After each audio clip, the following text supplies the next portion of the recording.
রাজধানীতে শিশু রামিসা আক্তারকে ধর্ষণের পর হত্যার ঘটনার প্রধান অভিযুক্ত সোহেল রানা এবং তার স্ত্রী স্বপ্না খাতুনের বিরুদ্ধে অভিযোগ গঠন করে বিচার শুরুর আদেশ দিয়েছে আদালত। এর আগে অভিযোগ গঠনের শুনানিতে দুই আসামি সর্বোচ্চ শাস্তি দাবি করেন রাষ্ট্রপক্ষের কৌঁসুলি। তবে আসামিদের নির্দোষ দাবি করে ন্যায় বিচার চাইলেন রাষ্ট্রনিযুক্ত আইনজীবী।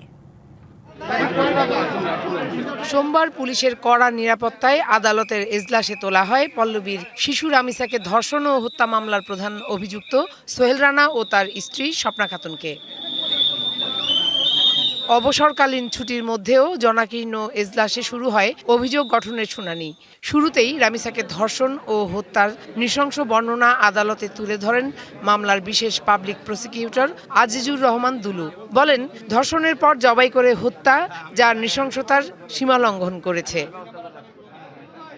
পরে আসামি পক্ষে রাষ্ট্রনিযুক্ত আইনজীবী তাদের অব্যাহতি চেয়ে আবেদন করে বলেন, তড়িঘড়ি করে দেয়া হয়েছে অভিযোগপত্র।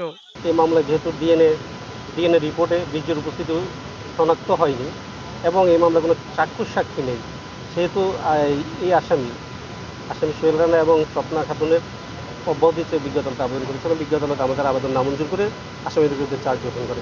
স্বীকারোক্তিমূলক জবানবন্দিতে ডলার নামে কোনো ব্যক্তির নাম উল্লেখ করেনি সোহেল রানা।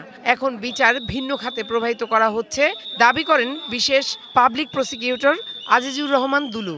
একটানা চলিবে এটা মন্তব্য করার এখতিয়ার আমাদের নেই। উনি যে যুক্তি দিয়েছেন সে যুক্তি হলো আমাদের রাষ্ট্রপক্ষের যুক্তির কাছে মানে এটা যুক্তির পর্যায়ে পড়ে না, তারপরে ওনার এখতিয়ার উনি বলেছেন।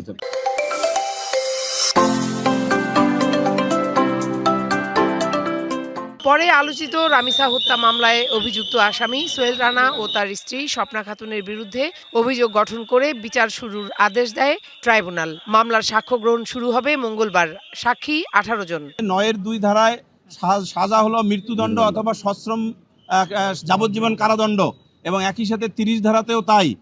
এই হলো উক্ত আইন দুটিতে সাজার পরিমাণ। এর আগে শিশু রামিসাকে ধর্ষণের পর হত্যার দায় স্বীকার করে আদালতে জবানবন্দি দেন অভিযুক্ত সোহেল রানা।